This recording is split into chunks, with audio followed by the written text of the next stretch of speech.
secara mengejutkan, justru akan datang pada mereka yang secara kasat mata tampak sama sekali tidak berusaha. Penasaran kan? Kenapa bisa begitu?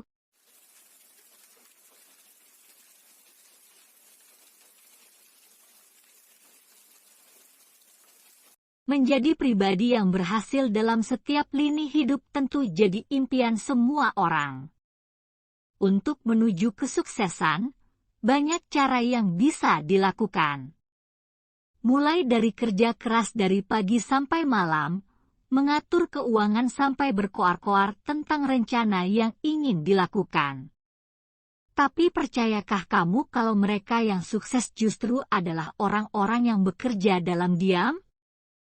Keberhasilan, secara mengejutkan, justru akan datang pada mereka yang secara kasat mata tampak sama sekali tidak berusaha. Penasaran kan? Kenapa bisa begitu? Pergaulan kita sering menempatkan pribadi yang pendiam dan kaku sebagai orang yang tidak layak diperhitungkan. Kalau gak berani berpendapat di depan umum, kamu dianggap tidak akan punya masa depan deh.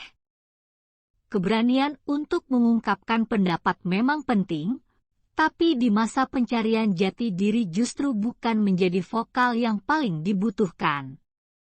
Untuk menentukan apa yang ingin dituju dalam hidup seseorang membutuhkan ketenangan.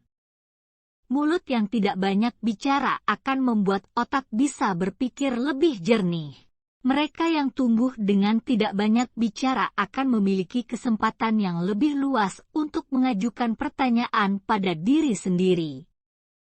Apa yang sebenarnya dia inginkan dalam hidup, tujuan hidup macam apa yang ingin dicapai, sampai hidup seperti apa yang ingin dibangun.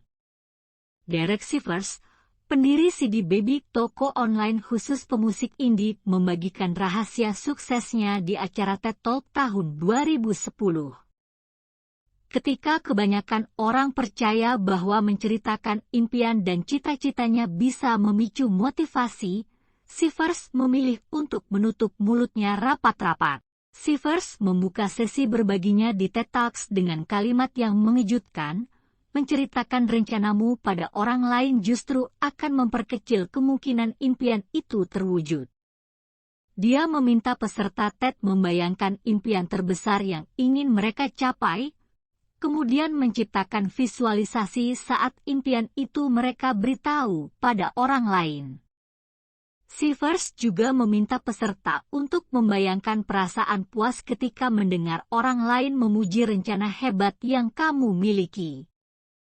Sivers juga mengungkapkan hasil dari sebuah penelitian yang dilakukan oleh psikolog New York University pada tahun 2009. 163 mahasiswa Fakultas Hukum dikumpulkan untuk mengerjakan tugas yang sulit. Masing-masing dari mereka diberikan 45 menit untuk menyelesaikan tugas tersebut. Sebelum mulai mengerjakan tugas, semua mahasiswa diminta untuk menuliskan tujuan yang ingin dicapai di selembar kertas. Setengah dari mereka diperintahkan untuk tidak membagikan tujuan personalnya, sementara setengah yang lain membuka tujuan itu ke publik. Hasilnya cukup mengejutkan. Mereka yang membagikan tujuan yang ingin dicapai ke publik berhenti berusaha menyelesaikan tugas setelah 33 menit, dan merasa sudah lebih dekat dengan tujuan yang harus dicapai. Sementara mereka yang tidak menceritakan tujuannya pada siapapun justru memanfaatkan seluruh 45 menit yang dimiliki dan masih merasa jauh dari berhasil. Menceritakan impianmu ke publik akan menciptakan identitas semu yang justru menjatuhkan. Robert A. Wiklund dan Peter M. Gollwitzer, dua psikolog dari University of Texas, menjalankan penelitian tentang symbolic self-completion. Dalam penelitian tersebut dijelaskan bahwa sebenarnya ada dua tujuan dalam setiap impian yang ingin dicapai seseorang, career goal dan identity goal. Career goal adalah tujuan untuk mendapatkan sebuah pekerjaan. Seperti menjadi penulis, jadi dokter, teknisi, pengacara dan berbagai pilihan karir lain. Ketika pekerjaan yang diinginkan sudah bisa dimiliki, maka career goal seseorang sudah selesai. Sementara identity goal adalah keinginan untuk diasosiasikan dengan sifat yang umumnya dimiliki kebanyakan orang di pekerjaan tersebut. Masyarakat menganggap dokter itu biasanya pintar dan hebat, pengacara selalu tampak percaya diri dan meyakinkan, penulis itu banyak baca. Dari penelitian Wiklund dan Gowitzer diketahui bahwa menceritakan tujuan yang ingin dicapai ke publik akan membuat seseorang merasa sudah mendapatkan separuh identity goal-nya. Ketika kamu bercerita ke temanmu kamu ingin jadi psikolog, dan dia sepakat kalau kamu memang cukup simpatik untuk jadi psikolog, separuh dirimu akan yakin bahwa kamu adalah psikolog. Inilah yang berbahaya dari membagikan hal apa yang ingin kamu raih ke publik. Pengakuan dari orang lain akan membuatmu merasa puas. Walau belum mengeluarkan usaha keras, kamu akan mulai yakin bahwa kamu bisa mencapai hal yang selama ini kamu inginkan. Akan ada suara dalam dirimu yang bilang, orang lain aja udah yakin kok sama aku. Pasti bisa deh. Dampaknya, usahamu untuk mencapai impian itu akan makin lemah bila dibandingkan dengan dia yang tidak menceritakan tujuannya pada siapapun. Padahal persaingan di luar sana sangat ketat, dan kamu yang tidak bekerja keras belum tentu bisa menang. Lalu ada atau tidak sih cara cerdas untuk membagi tujuan yang ingin dicapai dengan orang lain tanpa membuatmu kehilangan semangat? Seperti uang logam yang selalu terdiri dari dua sisi, menceritakan impian yang ingin kamu capai ke orang lain juga punya sisi baik dan buruk. Agar tindakan ini tidak membuatmu kehilangan semangat, ada beberapa cara yang bisa kamu lakukan. 1.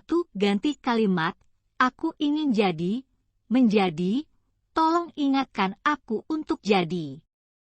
Setiap kamu ingin membagi tujuanmu dengan orang lain ingatlah untuk tidak terjebak pada rasa ingin menyombongkan diri. Kamu tidak perlu berkoar-koar memberitahu mereka ingin jadi apa. Yang kamu perlu lakukan justru membuat orang lain jadi pengingat kalau kamu sedang malas berusaha. Daripada asyik bercerita kamu ingin jadi apa dan membuat mereka kagum dengan rencanamu, lebih baik kamu bilang ke orang-orang untuk memarahimu kalau kamu sedang kehilangan semangat. Tidak cukup hanya bilang, aku mau jadi psikolog nih, tapi tambahkan juga, aku mau jadi psikolog nih. Ingetin ya kalau lagi males kuliah. 2. Jangan biarkan ekspektasi orang lain mempengaruhi tujuanmu. Cuma kamu yang berhak menentukan tujuan yang ingin kamu capai. Misalnya nih, kamu bercerita kalau kamu ingin jadi penulis dan meminta teman-temanmu mengingatkan agar kamu konsisten menulis setiap hari. Saat mereka bilang kalau profesi penulis itu tidak menjanjikan, jangan goyah. Kamu tidak punya tanggung jawab apapun untuk memenuhi ekspektasi mereka. Berbagi tujuan ke orang lain hanya akan bermanfaat saat ia berfungsi sebagai instrumen untuk mengecek kinerjamu. Jangan tergoda untuk terlihat lebih hebat di depan orang lain. Kamu tidak perlu menyesuaikan mimpimu dengan harapan mereka. Kalau kamu sukses, semua yang meragukanmu juga akan diam kok. 3. Cari orang yang terpercaya untuk tempat berbagi. Tidak semua orang layak jadi tempat bercerita soal hal yang paling kamu inginkan dalam hidup. Kamu perlu orang yang benar-benar memahamimu dan punya komitmen untuk mendukungmu mencapai impian tersebut. Cerita hal besar ke orang yang salah sama saja dengan bunuh diri. Pastikan kamu menceritakan tujuan besarmu hanya ke orang yang benar-benar kamu percaya. Dia yang bisa menerima pemikiranmu, Tidak peduli seberapa absurdnya itu. Dia yang rela mengingatkanmu saat kamu sedang kehilangan semangat untuk lari mencapai mimpi. Kalau sudah menemukan orang yang tepat, membagi tujuan besar justru bisa jadi amunisi agar impian itu benar-benar bisa terwujud. Gimana menurutmu? Masih mau koar-koar soal impian yang mau kamu raih? Atau memilih berhati-hati dan bekerja dalam diam?